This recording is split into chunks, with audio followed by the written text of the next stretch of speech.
안녕하세요. 오늘은 복음 시간입니다. 요즘 정세가 굉장히 뒤숭숭합니다. 그래서 하나님 말씀이 저희들에게 상당히 위로가 되는 때이기도 한데, 이 말씀을 통해서 좀 저희들이 놓여져 있는 위치가 어떤 곳인지를 살펴보고, 또 하나님께서 이 시간에 저희들을 초청하고 계시는데 그 초청을 잘 받아들일 수 있으면 좋겠습니다. 오늘의 제목은 중동 전쟁과 성경 예언입니다. 복음에 대해서 나누게 되는데요. 로마서에 보면 복음이 요구하는 하나님의 의에 대해서 잘 나타나 있습니다. 이 하나님의 의를 저희들 가운데 이루시기를 원하시는데, 이것을 오늘 받아들이시면 좋겠습니다. 에스겔서는 저희들이 자주 살펴보게 됩니다. 에스겔서 38장에 보면 2500년 전에 에스겔이라는 선지자를 통해서 하나님의 말씀이 쓰여져 있습니다.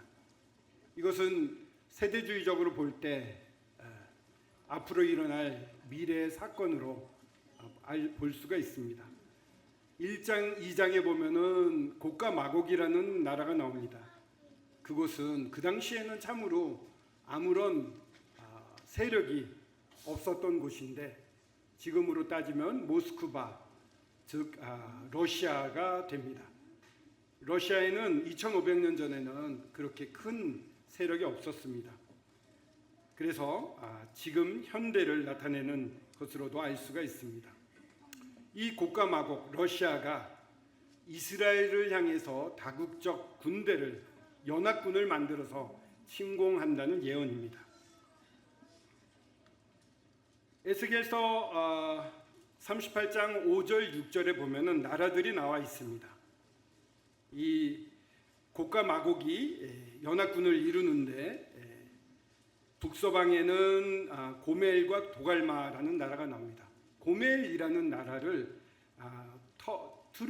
터키로 보기도 하고요. 도갈마는 또 여러 지역으로 나뉩니다만, 의견이 학자들마다 다를 수 있습니다만 독일로도 볼 수가 있습니다. 신기하죠? 독일이 러시아랑 함께 이스라엘을 공격한다는 것이 좀 이해가 안 될 수도 있습니다. 그러나 현대 시대를 보면은요, 가능성도 있겠다 싶습니다. 또 남쪽에서 이 이슬람의 동맹이라고 할 수 있는 리비아, 이 부시라든가 구스는 지금 수단이나 에티오피아를 말합니다. 그런 아프리카에서도 연합군이 올라오게 됩니다. 이러한 것이요, 1970년대까지만 해도 이 예언은 좀 신빙성이 없다 했습니다. 왜냐하면 1979년 이란에서 혁명이 일어나기 전에는 이란은 친미 국가였습니다. 이란이 어떻게 러시아를 도와 이스라엘을 공격할 수 있나, 불가능하다고 생각했습니다만 1979년 이후에 가능성이 있다고 생각이 되었습니다. 투르키예와 러시아가 연합하는 것도 어렵습니다. 왜냐하면 이 두 나라에는 계속해서 국경을 같이 했기 때문에 전쟁이 있었습니다. 14번이 넘는 전쟁 가운데 투르키예가 거의 다 패배를 했기 때문에 굉장히 양국 간의 감정은 나쁩니다. 견원지간 같습니다. 근데 협력을 한다고요? 그것도 이상한 것이었죠. 또 독일은요, 지금 주독 미군이 36,000명이나 주둔하고 있는 친미 국가입니다. 그런데 독일에게 있어서 가장 큰 경제 규모 대상은 중국입니다. 엄청난 면에서 사실은 협력을 하고 있습니다. 그런 사실들이 리비아 안에서는 지금 이란의 영향력이 점점 커지고 있고요. 그런 것들을 통해서 이 지금 상황이 바뀌고 있다라는 것을 우리가 알 수가 있게 됩니다. 그리고 13절에 보면은 스바, 드단, 다시스의 부자들, 이런 나라들은 그냥 전쟁이 일어났음에도 불구하고, 이스라엘이 공격을 받음에도 불구하고 조용히 있습니다. 스단이나 드단, 스바나 드단이라는 나라는 사우디아라비아를 말하기도 합니다. 사우디아라비아가 요즘 힘이 빠지고 있습니다. 오펙에서 UAE가 빠져나갔기 때문에 석유값을 조절을 못하게 됩니다. 석유가가 폭락을 하게 되면 이 사우디아라비아는 그것으로 힘을 가지고 왔던 나라이기 때문에 힘이 약해질 것입니다. 발언권도 약해집니다. 그리고 또 다시스의 부자들이라고 나와 있는데 다시스의 젊은 사자들이라고도 번역이 됩니다. 다시스는 요나가 도망치려고 했던 게 다시스잖아요. 그래서 스페인으로 보는 학자도 있습니다만 고대의 다시스에는 주석이 많이 났다고 합니다. 근데 주석은 브리튼 섬, 즉 영국에서 엄청 많이 났다고 그래서 다시스를 영국으로 보기도 합니다. 영국으로 봤을 때 이 예언은 참 합당합니다. 스페인은 그렇게 큰 힘이 없지만 영국은 막강한 해양 국가였고 그 부자들, 젊은 사자들이라고 하는 것은 그 나라로 말미암아 생겨났던 나라들, 즉 미국, 캐나다, 호주 이런 나라들을 의미합니다. 즉 이스라엘이 공격을 받는데 미국조차도 참전을 하거나 관여하지 않고 외교적 수사로 그렇게 하면 안 된다라는 것으로 끝내 맞춰버린다는 것입니다. 신기한 그런 시대가 되고 있습니다. 그래서 이렇게 보면은 나눠볼 수가 있습니다. 침공의 연합은 러시아, 터키, 독일, 리비아, 수단, 방관 세력은 미국, 영국, 캐나다 내지는 뭐 사우디아라비아 이런 나라들입니다. 지금 상황을 좀 살펴보면은 이 예언이 얼마나 현실성 있게 다가오는지 알 수가 있습니다. 2023년 10월 7일에 무슨 일이 있었는지 아십니까? 3,500발의 로켓포로 이 하마스가 이스라엘을 공격했습니다. 가자 사태가 그때 일어난 것입니다. 그래서 행글라이더라든가 오토바이 같은 거를 타고서 수많은 이 하마스 요원들이 이스라엘을 침략해 들어와서 무려 1,200명의 사람들이 그때 학살을 당했습니다. 유대인에게 있어서는 이스라엘에게 있어서는 홀로코스트 이후 최대 단시간에 많은 학살을 겪은 것입니다. 제2의 홀로코스트라고 말할 정도였습니다. 이 전쟁을 일으킨 건 사실은 이 가자 지구에 있었던 하마스들이었습니다. 근데 마치 지금은 이스라엘이 나쁜 것처럼 우리들이 생각하기 쉬운데 하마스가 먼저 이 끔찍한 일을 저지른 것입니다. 250명의 인질을 사로잡아가서 학대하고 고문하고 죽이고 강간하고 그런 아주 끔찍한 비인도적인 일들을 했었습니다. 근데 이 하마스 뒤에는 누가 있냐면 이란이 있습니다. 프록시 전쟁이라고 합니다. 대리 전쟁이라는 말을 쓰는데 이 가자에 있는 하마스도 이란이 돕고 있고요. 레바논에 있는 헤즈볼라, 지금 계속 헤즈볼라랑 전쟁 중에 있지 않습니까? 헤즈볼라 뒤에는 누가 있냐? 이란이 있습니다. 그들이 다 부추겨가지고 대리적으로 이스라엘을 공격을 했던 것입니다. 예멘에 있는 후티 반군도 이란이 돕고 있고요. 이란의 도움을 받는 후티 반군은 이스라엘을 공격합니다. 이라크에 있는 이슬람 민병대도 이란의 도움을 받음으로 이스라엘을 공격하고 있는 것입니다. 엄청난 1948년 5월 14일 날 나라가 건국된 이래 이스라엘은 편한 날이 없었습니다. 계속해서 이렇게 공격들을 받아왔습니다. 평안한 날이 없었습니다. 근데 왜 이란이 이렇게 이들을 조종하면서 2023년 10월에 그런 짓을 했느냐? 사실 이란은 계속해서 핵을 개발하고 있었습니다. 플루토늄형이 아니라 우라늄형 이렇게 원심 분리기로 계속 돌리면 이게 농축이 됩니다. 그래서 보통은 20% 이하 19점 몇 %로 하면은 산업용으로 씁니다. 저희들이 원자력 잠수함을 미국으로부터 받아오려고 하는데 그때 쓰여지는 핵 원료는 19점 몇 %입니다. 20%를 안 넘어요. 20%를 넘게 되면은 무기급이 됩니다. 60%에 다다라는 농축을 하고 있었던 것입니다. 그 시설을 계속 늘리고 있었어요. 그래서 이 에스겔서 38장 8절이라든가 14절에 보면 전쟁의 칼을 피해서 내 백성들이 이스라엘에 돌아와 평안히 거주할 때라는 표현, 그리고 또 14절에도 내 백성 이스라엘이 평안히 거주하는 날에 이 연합군이 쳐들어온다는 말이 나와 있습니다. 베타흐, 여기 우리 명철 형제님 계시니까 베타흐 이렇게 발음을 해야 되겠어요. 맞는지 모르겠습니다. 베타흐라는 원어가 쓰여졌는데 이건 안전하다. 샬롬이 하나님이 주시는 평안이 아니라 안전한, 안심할 수 있는, 즉 자기들이 열심히 지킴으로 말미암아 그나마 안심할 수 있는 그런 사회, 즉 이스라엘의 힘이 강력해져서 외부의 그러한 위험으로부터 자기들을 지킬 수 있을 때 얻게 되는 평안을 말합니다. 그런 평안이 이루어져야 되는데 여태까지 2023년 전 2025년까지도 그런 평안은 주어지지 않았습니다. 폭탄 테러와 미사일 공격과 로켓 공격을 끊임없이 이스라엘은 받고 있었습니다. 그래서 2023년 10월에는 1200명이나 학살을 당하는 끔찍한 일을 당한 것이고요. 평안이 거주하던 날에 이 예언이 이루어집니다. 근데 이 평안이 거주하게 되는 환경이 지금 조성되고 있는 것이에요.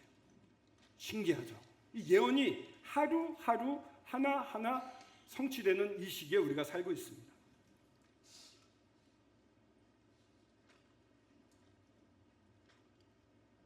(2025년 2월이) 되기 전에 어떤 일이 있었냐면은 2023년 10월에 하마스의 공격을 받았는데 헤즈볼라도 같이 공격을 합니다.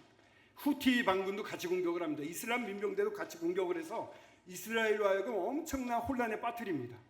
그러니까 이란에게 신경을 못 쓰도록 핵 개발하고 있는 이란을 건들지 못하는 술법으로 보여집니다.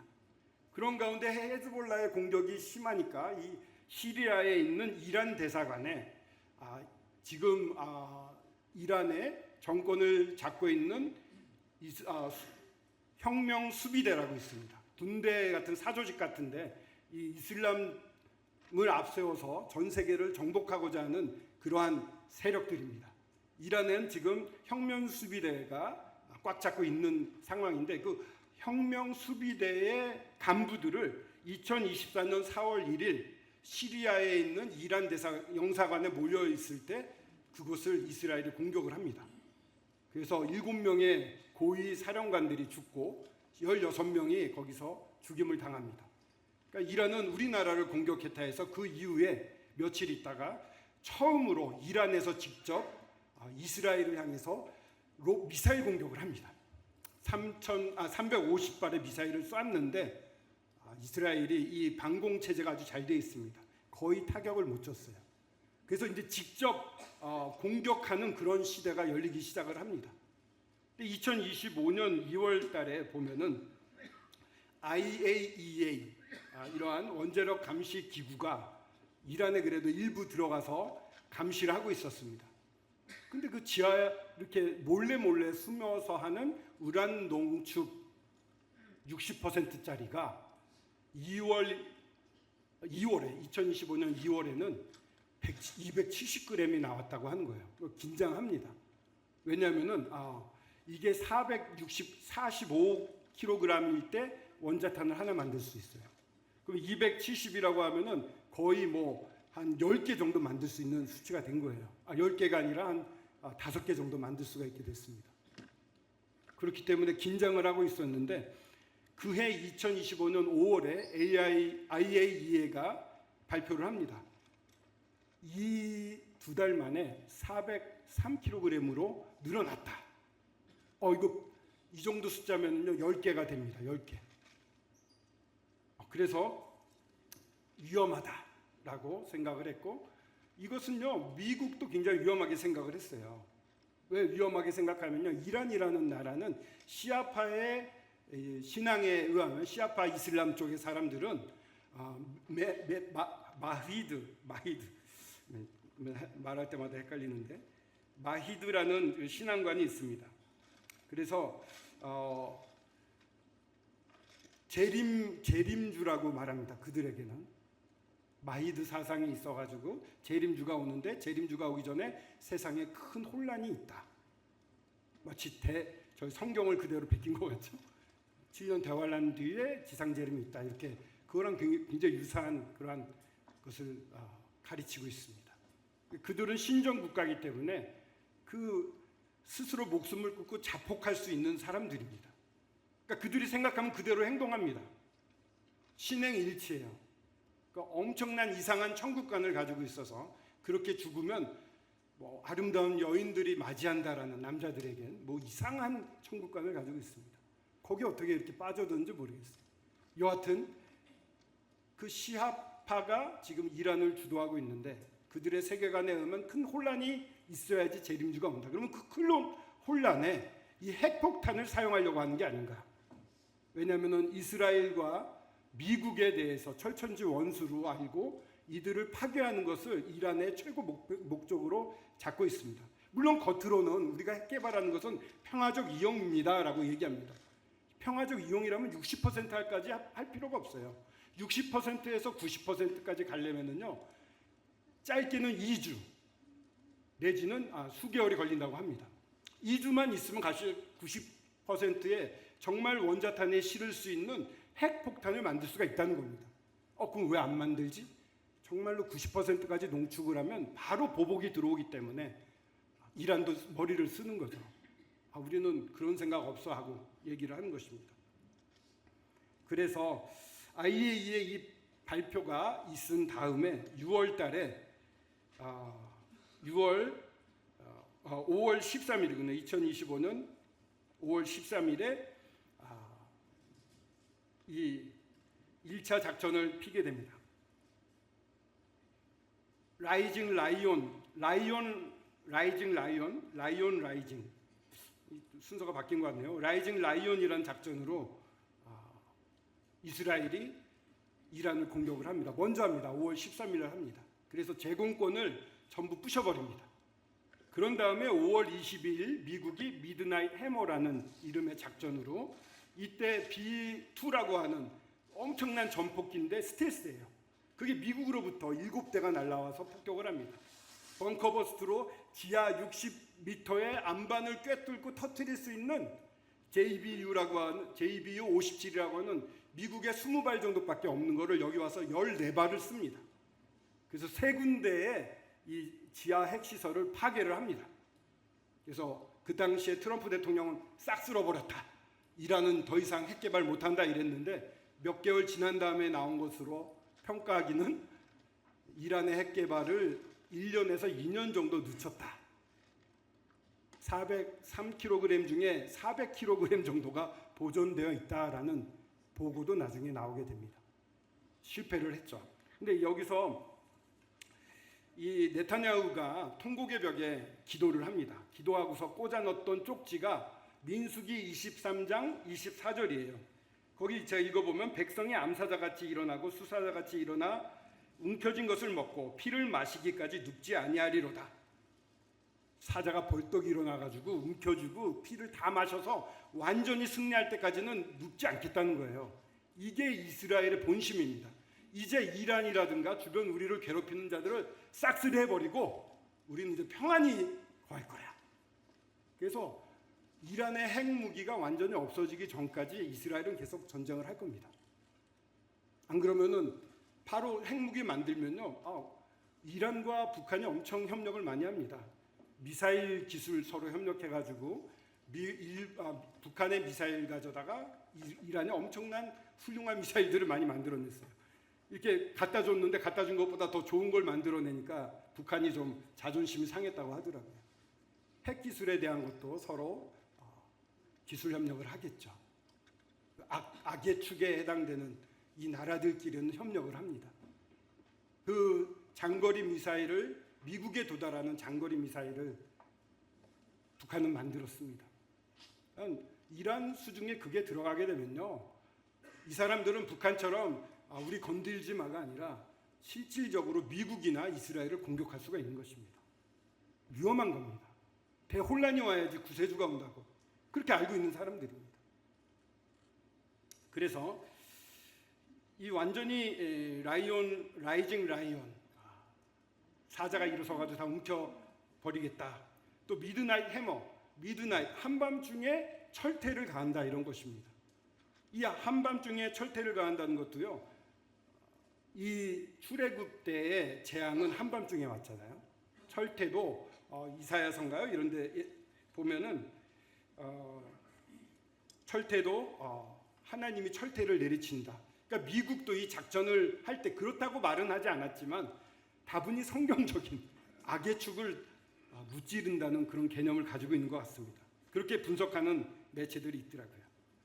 그래서 어느 정도 승리를 한 것 같았는데 그 9개월 뒤인 2026년 2월 28일 다시 한번 이스라엘과 미국이 연합으로 또 이란을 공격합니다. 그 왜 했어? 그것 때문에 우리가 얼마나 힘들어. 호르무즈 해협이 막혀가지고 엄청 고생하잖아 이렇게 생각하잖아요. 근데요, 그 이틀 전 2월 26일 날 스위스에서 오만 대사관에서 미국 측과 이란 측이 핵 감축에 대한 협상을 하고 있었습니다. 근데 그 자리에서 이란이 겁을 주듯이 이제 우리 건들면 큰일 나, 해봤자 소용없어, 이런 마음으로 한 것 같아요.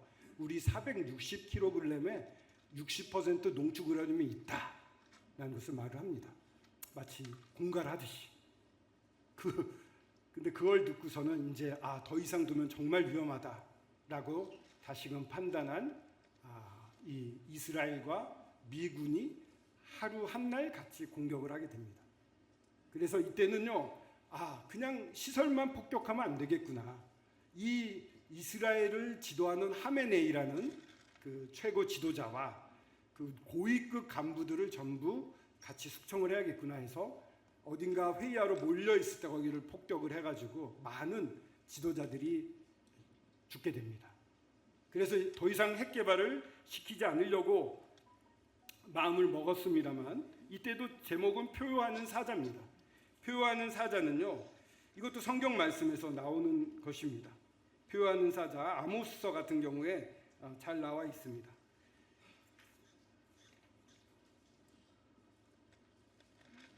아모스 3장 8절에 사자가 포효하는데 누가 두려워하지 않겠느냐, 이런 말씀. 물론 이걸 썼다고는 하진 않지만 많은 언론들이 이러한 말씀을 배경으로 제목을 붙였겠구나 합니다.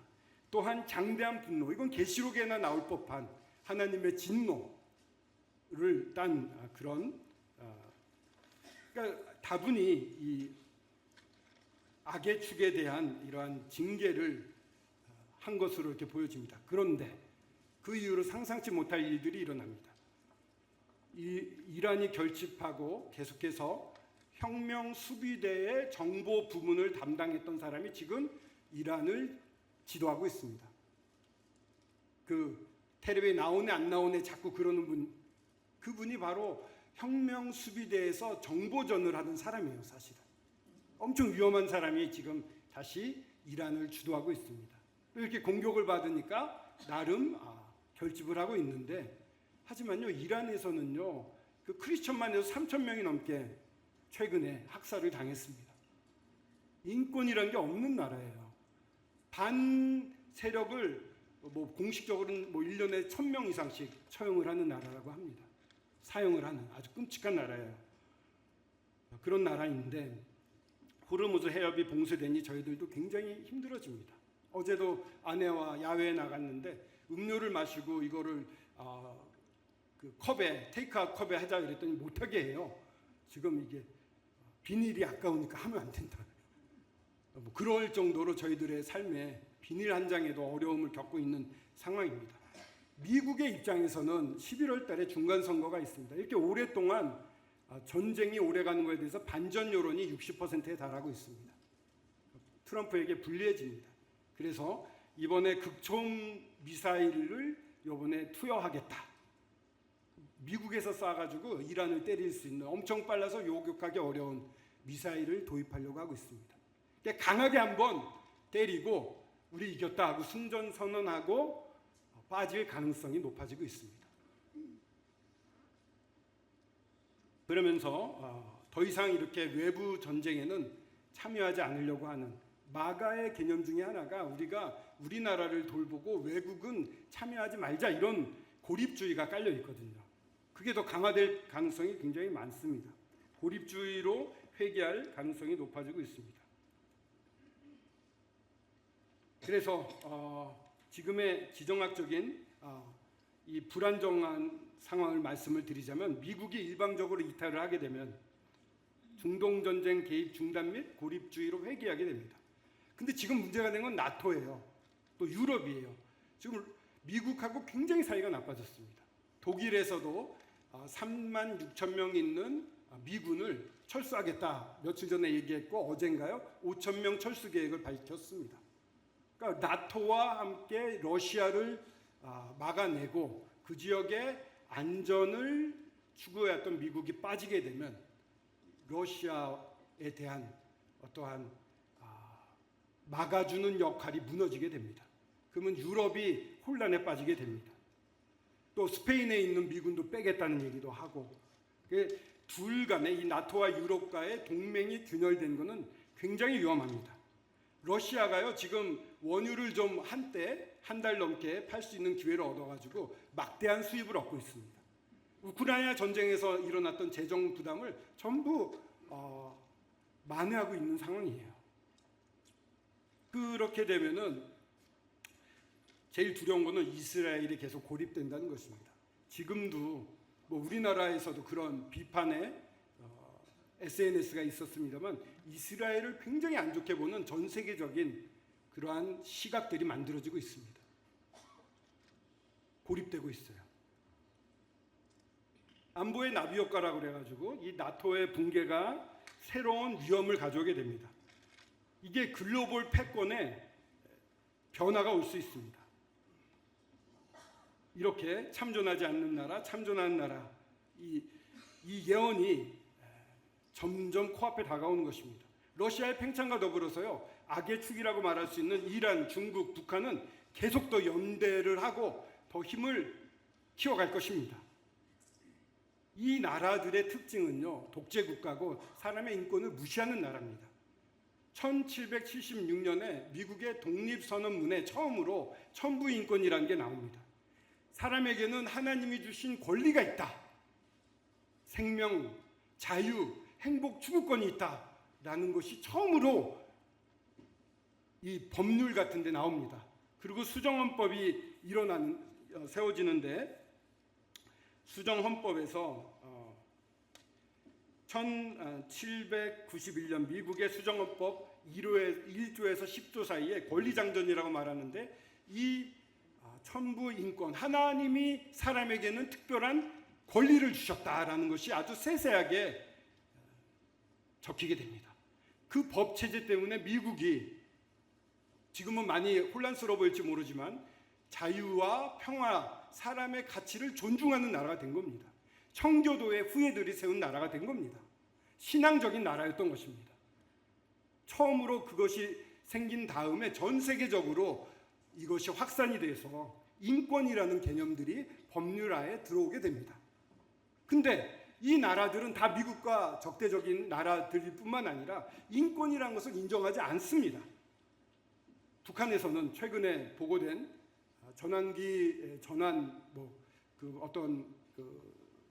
NGO에서 발표한 걸 보니까 중학교 아이들이 한류 드라마 보았다고 길거리에서 총살을 합니다. 그런 말도 안 되는 나라예요. 거주의 이전 없어요. 그냥 눌려 삽니다. 그런 나라들. 러시아도 보십시오. 그 많은 그냥 핵 가진 나라가 핵 없는 그 아무런 우크라이나를 갖다 침략해가지고 얼마나 많은 사람들이 지금도 죽어나가고 있습니까? 그 반발, 부모들의 반발을 계속 누릅니다. 그런 나라들이 힘을 얻는 것이 굉장히 무서워집니다. 중국은 내부적으로 2027년까지 대만을 통일을 해야 되겠다. 왜 2027년이냐? 시진핑 국가주석이 27년에 4기 연임을 하려고 합니다. 그 성과가 필요한 것입니다. 이쪽으로 분위기를 한껏 띄워놨습니다. 만약에 진짜 충돌이 일어날 경우에 지금은 괜찮겠지라고 다 학자들이 보고는 있습니다만 진짜 충돌이 일어나게 될 경우에 한미일이 거기에 관여하게 됩니다. 주한미군이 빠져나갈 수도 있습니다.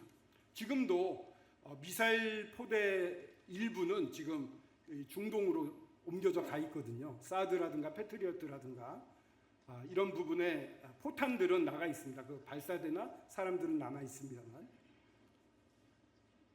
가까운 데서 전쟁이 일어나면 당연히 중국이, 미국이, 일본이, 한국이 연관이 있게 되고 그렇게 됐을 때 안보 공백이 발생하면 북한이 가만히 안 있을 것입니다. 러시아에서 엄청난 현대전 배워왔습니다. 그 현대전을 가지고 한국의 일부 지역을 점령하고 뭔가 우리가 반격하려고 그러면, 한미연합군이 반격하려고 그러면 핵무기로 위협을 한다면 과연 우리가 할 수 있는 게 무엇인가?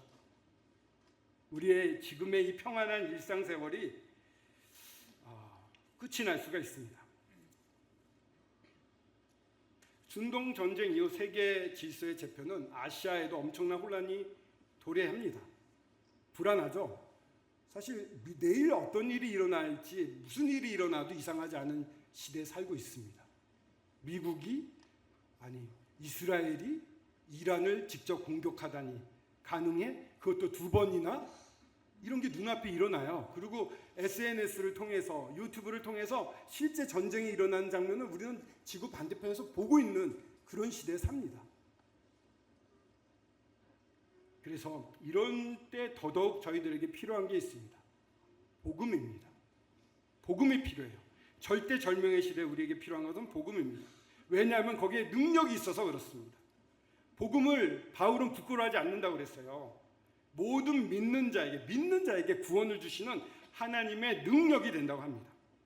능력, 원어는 다이너마이트의 디나미스입니다. 이 핵폭탄보다도 훨씬 더 폭발력이 있는, 정말 공포로 사람을 완전히 바꿀 수 없지만 하나님의 사랑은 저희들을 근본부터 바꿀 수가 있습니다. 이 엄청난 능력이 이 복음 안에 있습니다. 차별이 없이 믿는 모든 사람에게 주십니다. 그래서 로마서 2장 1절부터 4절에 보면 하나님의 복음을 위하여 바울이 택정함을 받았다고 되어 있습니다. 하나님의 복음은요 하나님이 베풀어 주시는 겁니다. 그리고요 이 복음은 다윗의 자손, 부활하신 분, 곧 우리 주 예수 그리스도니라. 복음은요 예수 그리스도에 관련된 모든 것입니다. 바꿔 말하면 예수 그리스도로 말미암아 우리는 믿고 거듭날 수 있고 하나님 품 안에 앉을 수 있다는 것입니다. 예수 그리스도만이 저희들의 길입니다. 복음은 예수 그리스도에 관련된 모든 것입니다. 또 복음에는 하나님의 의가 나타나 있습니다. 하나님의 의에 대해서 좀 이따 살펴보겠습니다만 믿음으로 믿음에 이르게 합니다. 우리가 뭔가 노력하고 엄청난 걸 지불하고 아닙니다. 정말 놀랍게도 믿음으로 믿음에 이르게 합니다. 우선 로마서 6장에도 나옵니다. 잘 알아야 돼요. 하나님 말씀을 잘 들어야 됩니다. 이게 정말 그렇구나라고 확신을 가지시고 그리고 내 자신을 순종하는 것. 이게 믿는 거에 한 흐름이 아닌가 생각이 듭니다. 제가 1993년 처음으로 청년 2박 3일 MT를 갔습니다. 어떤 형제님 나오셔가지고 복음을 전하시면서 일본 욕을 막 하시더라고요. 일본 전문가인 저로서는 받아들이지 못해서 복음을 다 던져버렸습니다. 같이 방을 쓰던 형제님이, 청년 형제가, 저랑 나이가 비슷한 형제가 복음을 2박 3일 동안 다 풀어줬어요. 다 알았습니다. 그렇구나, 내가 절대자라고 생각한 분이 하나님이구나, 이런 것도 알았어요. 그러니까 믿느냐? 이래서 다 깨달아졌습니다. 기분은 어떠세요? 그저 그렇습니다. 그랬더니 얼굴이 막 일그러지면서 사람마다 구원받을 때 상황이 다를 수도 있죠. 이러면서 엄청 걱정스러운 얼굴로 괜찮다는 얘기를 하더라고요. 그래서 내가 좀 문제가 있나 보다. 술, 담배 딱 끊고 3주 동안 참았더니 우리 어머니가 교회에다가 문제가 구원받았어요.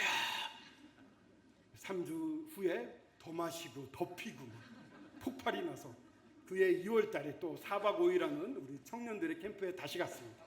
그때는 내가 뭔가 잘못됐다, 들어야 된다. 그랬더니 그때 강사께서 자네는 지난번 구원받았다며 저기 동생하고 구도자도 데리고 왔네, 안 들어와도 돼. 이런데 저 들어야 돼요.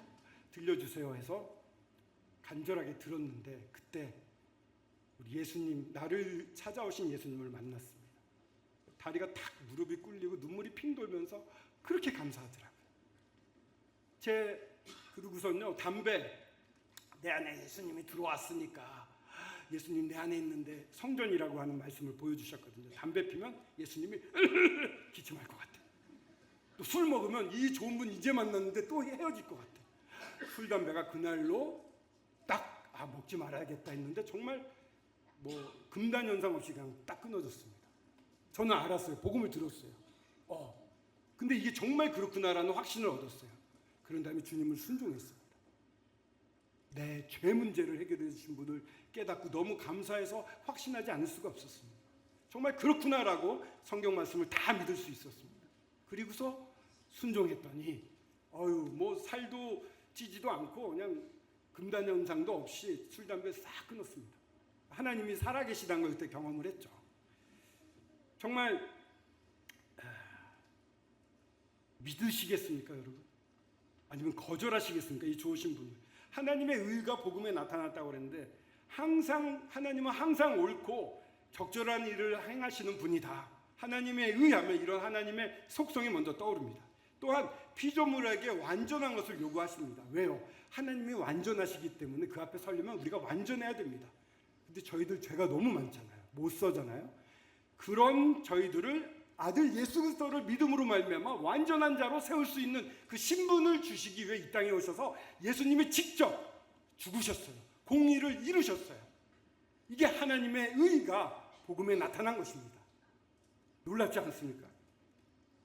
예수님은요, 말씀에 있는 것처럼 이 천사가 6날개 있는 천사가 얼굴 가리고 다리 가리고 나르면서 거룩하다. 하나님은 하나님의 영광, 하나님의 의는 이 죄랑 상관이 없는 거예요. 너무 높은 곳에 있는 것입니다. 그래서 죄 없는 천사도 보질 못하고 다리는 땅에 닿으면 죄에 혹시 닿을까 두려워서 감추는 거예요. 그런 영광 가운데 계셨던 분이 우리와 똑같은 몸을 입고 이 땅에 오신 겁니다. 우리를 찾아오셨습니다. 세 부류의 사람을 찾아가시는데 사마리아 여인을 찾아가십니다. 5 남편과 헤어지고 6번째 남자랑 사는, 참으로 부끄러워서 대낮에 물을 기르러 나온 여인.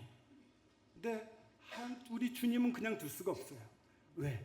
사랑하는 딸이잖아요. 찾아가십니다. 근데 이 여인은 그 많은 죄 가운데 하나님을 찾는 마음이 있었어요. 예배를 어디서 드려야 됩니까? 라는 하나님을 찾는 갈급함이 있었어요. 우리 가운데도 정말 나는 어떻게 정말 쓸모없는, 구제할 수 없는 죄인이야. 하지만 주님이 계시다면 나를 만나줬으면 좋겠어. 어떻게 됩니까? 주님 만나주셨어요.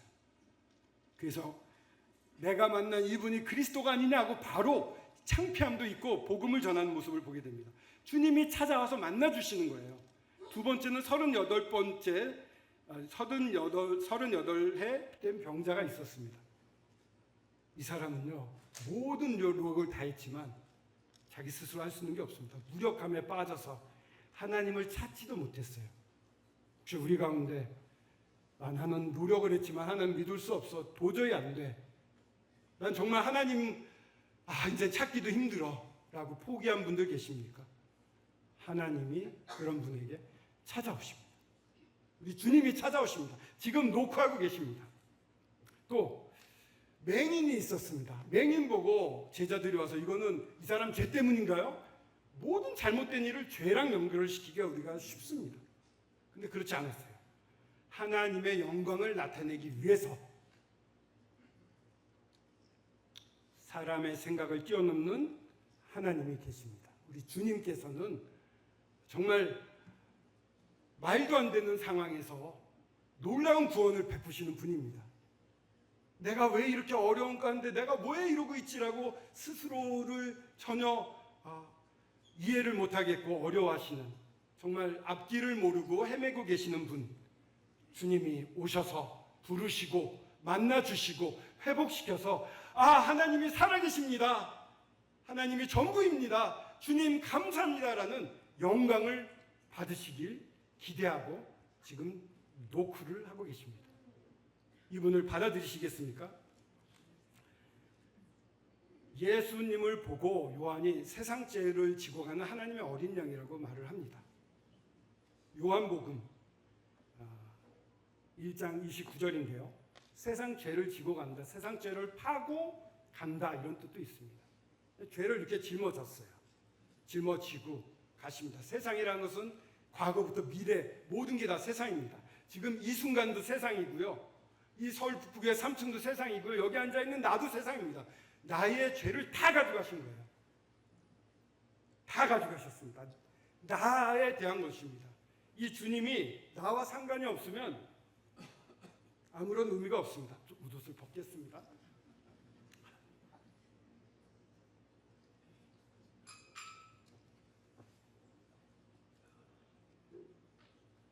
앞만 좋으신 주님이 오셨지만 문을 두드리지만 문을 열지 않고 나랑 상관이 없으면 안 됩니다.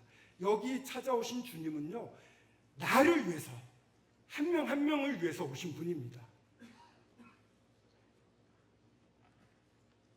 그리스도 예수 안에 있는 속량으로 말미암아 하나님의 은혜로 값없이 의롭다 하심을 얻은 자가 되었다.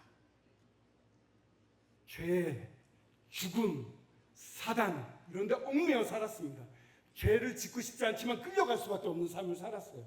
이것을 대신 갚아주고 대신 다 지불해 주신 분이 있어요. 예수 그리스도의 속량입니다.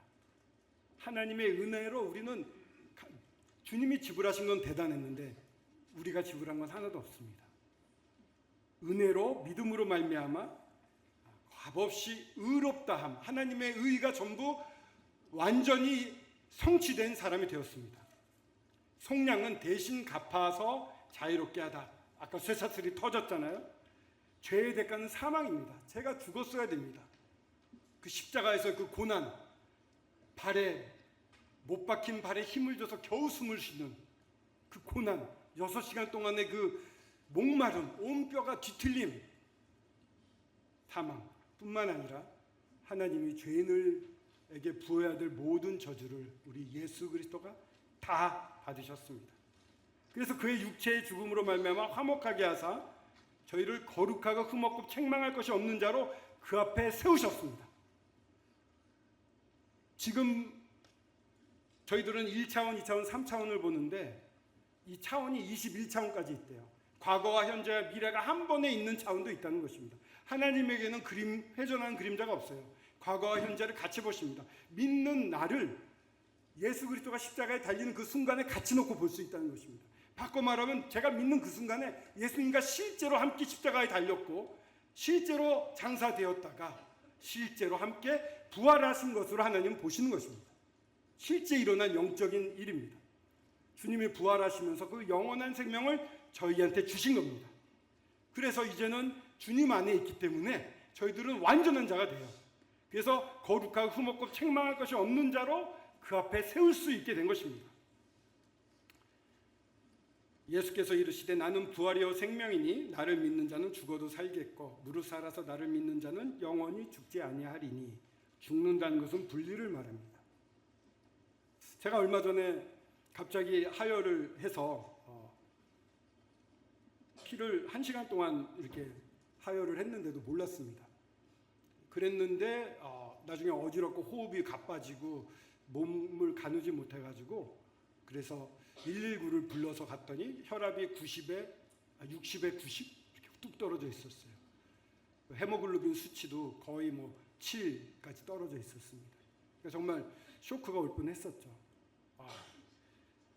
그때 이제 병원에 입원을 했는데 통합간병, 제가 말씀드리고 싶은 건 요건데 통합간병이라서 가족이 필요 없다는 거예요. 근데 이제 여러 가지 검사도 해야 되고 대장 내시경도 해야 되고 막 그래야 되잖아요. 근데 어떻게 아내가 왔어요. 그 힘들고 어려운데 아내가 옆에 있으니까 괜찮더라고요. 견딜만 하더라고요. 말씀드리고 싶은 거는요. 정말 나를 사랑하고 나를 위해 죽기까지 하신 선한 목자는 양들을 위해 죽는다 그러는데 실제로 죽으신 예수님이 어느 순간에도 나를 떠나지 않는다는 거예요. 믿는 자는 결코 영원히 죽지 않는다. 영원한 생명을 주셔서 예수님이 늘 함께 계신다는 거예요.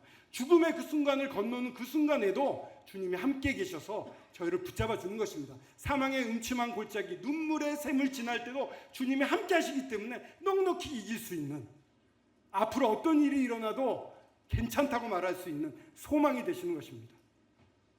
이 주님이 저희들을 사랑하십니다. 마지막 페이지입니다. 다 같이 한번 읽어볼까요? 곧 시작. 곧 예수 그리스도를 믿음으로 말미암아 모든 믿는 자에게 미치는 하나님의 의니 차별이 없느니라. 하나님의 의는 믿음으로 주어집니다. 얼마나 감사한지요. 여러분에게 이루어진 이 하나님의 의를 지금 오늘 누리시기 바랍니다. 어떤 혼란스러운 미래가 와도 주님과 굳건히 살 수 있도록 예수 그리스도를 나의 주로 믿으시는 이 순간이 되시기 바랍니다. 기도하겠습니다. 아버지 하나님 감사합니다. 얼마나 저희들을 사랑하셔서 이곳에까지 찾아오시고 몸을 입고 오시고 지금 이 순간에도 포기하지 않고 저를 찾아오시는 주님. 모든 능력이 하나님 안에 있고 이 하나님의 의가 이 복음을 통해 저희에게 주어졌습니다. 오늘 이 죄 많았던 자가 주님을 믿음으로 말미암아 하나님 앞에 흠없고 거룩하게 설 수 있게 하신 그 은혜를 받아들이고 믿게 하여 주시옵소서. 오늘 말씀을 들으신 모든 분에게 하나님의 은혜가 넘치길 바라오며 감사드려올 때 주 예수 그리스도의 이름으로 기도드렸습니다. 아멘.